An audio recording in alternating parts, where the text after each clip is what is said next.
এবার প্রশ্ন করতে পারেন, আপনারা যদি তাই বিশ্বাস করেন তাহলে শপথ নিয়ে আপনারা আবার সংসদে গেলেন কেন?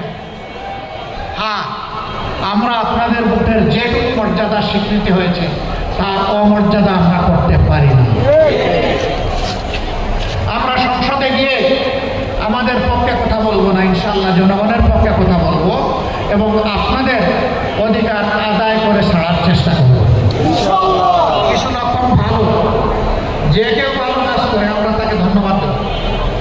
আমরা সবার আগে বলেছিলাম আমাদের এমপি মন্ত্রী কেউ হলে সরকারি প্লট নেবে না, বিনা ট্যাক্সের গাড়ি আমরা চড়ব না। আলহামদুলিল্লাহ আমাদের রাস্তা ধরে সরকারি দল একই ঘোষণা দিয়েছে, তাদের আমরা বলেছিলাম প্রবাসের রেমিটেন্স যোদ্ধারা মারা যাওয়ার পরে তাদের লাশ নিয়ে টানাটানি ঠেলাঠেলি হবে না। আমরা সম্মানের সাথে রাষ্ট্রীয় দায়িত্ব এবং খরচে আমাদের ঘাড়ের উপর তাদের পবিত্র লাশ বাংলাদেশে নিয়ে আসবে। বর্তমান সরকার একই ঘোষণা দিয়েছে, তাদেরকে অভিনন্দন। আমরা সরকারকে বলবো মানুষের সবচেয়ে বড় অধিকার ভোটের অধিকার, এটা হরণ করা হয়েছে, আগামীতে এটা যেন হরণ করা না হয়। তারা যদি এইটা হরণের পথ থেকে সরে আসেন আমরা তাদেরকে আরেকবার অভিনন্দন জানাবো। হ্যাঁ, জনগণের ভোটে তারা যদি 100 বার ভোট পেয়ে নির্বাচিত হয়ে যান তখনও তাদেরকে আমরা অভিনন্দন জানাবো। কিন্তু ইঞ্জিনিয়ারিং করে, কায়দা করে, ইলেকট্রিসিটি বন্ধ করে দিয়ে আপনাদের পাশে ঘটেছে বাসন থেকে কারেন্ট বন্ধ করে দেওয়া হয়েছে, নয় করা হয়েছে। আমরা এগুলো আর দেখতে চাই না। দেশের বহু জায়গায় গায়ের জোর কাটিয়ে আমাদের এজেন্টদেরকে বের করে দেওয়া হয়েছে। আমাদের এজেন্টরা রক্তের বিনিময়ে ভোট চায় নাই, এই জন্য তারা ছেড়ে দিয়ে চলে গেছে। আগামীতে মানুষের ভোটের অধিকারের পক্ষে জীবনের বিনিময়ে হলে আমরা দাঁড়িয়ে যাবো ইনশাআল্লাহ। আপনারা দোয়া করবেন। অনেকে শরিয়ার শাসন শুনলে ভয় পান। আমি বলি আমরা যাকে আইন বলি ইংলিশে তাকে ল বলে, আরবিতে তাকে শরিয়া বলে। তো আইন ছাড়া কি কোনো দেশ চলবে নাকি? না, দেশের জন্য তো একটা আইন লাগবেই। সেই আইনটা হতে হবে সবচেয়ে ভালো হয়। সবচেয়ে ভালো আইন যখন হবে তখন ভালো শাসন, সুশাসন দেশে আসবে। আইন মন্দ থাকলে সুশাসন কখনো আসবে না।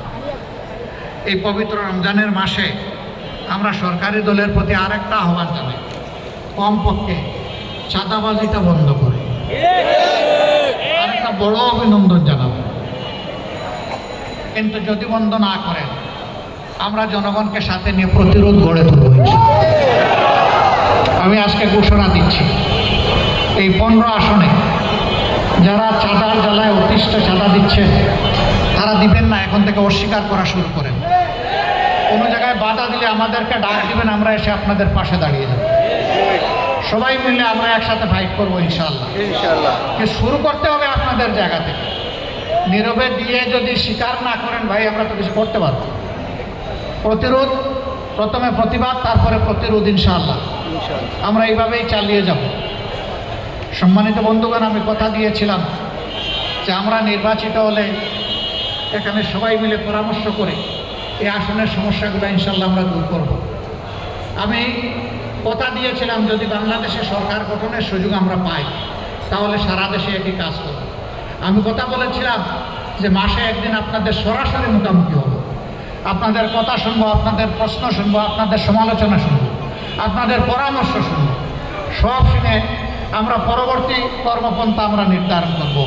ভুল করলে সরি বলবো, ভালো করলে আপনাদের কৃতজ্ঞতা আদায় করব। ওই ভালোটা আপনারা ভোট দিয়েছিলেন বলে আমরা করতে পারছি, নইলে আমরা পারতাম না। এটা আপনাদের হক, আপনাদের কাছে কৃতজ্ঞ থাকা আমাদের দায়িত্ব। ইনশাআল্লাহ নারী পুরুষ নির্বিশেষে এই আসনে আমরা একযুগে আসনটাকে সুন্দর পরিচ্ছন্ন একটা মডেল আসন হিসাবে গড়ে তোলার জন্য আমরা চেষ্টা করব। আপনারা যেমন পাশে ছিলেন তেমন পাশে থাকবেন, আমাদের জন্য দোয়া করবেন। আমরা যেন অনাচার, অন্যায়, দুর্নীতির সাথে নিজেরাই জড়িয়ে না পড়ে, আমাদের একজন সমর্থকে যেন জড়িয়ে না পড়ে।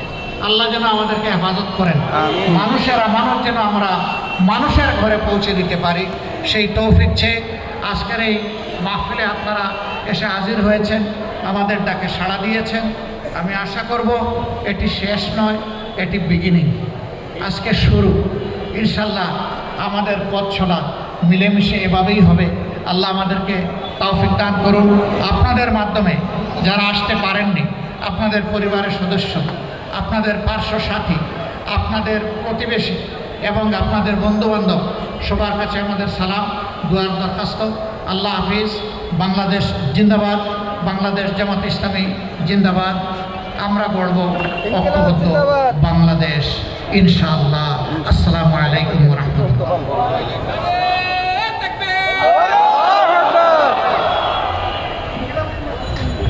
সম্মানিত উপস্থিতি, এ পর্যায়ে ধন্যবাদ জ্ঞাপন করার জন্য অনুরোধ করছি বাংলাদেশ জামাত ইসলামী ঢাকা মহানগর উত্তরের সম্মানিত নায়েবে আমির, কেন্দ্রীয় কর্ম পরিষদের অন্যতম সদস্য আব্দুর রহমান মুসা ভাইকে অনুরোধ করছি ধন্যবাদ দেওয়ার জন্য। আলহামদুলিল্লাহ।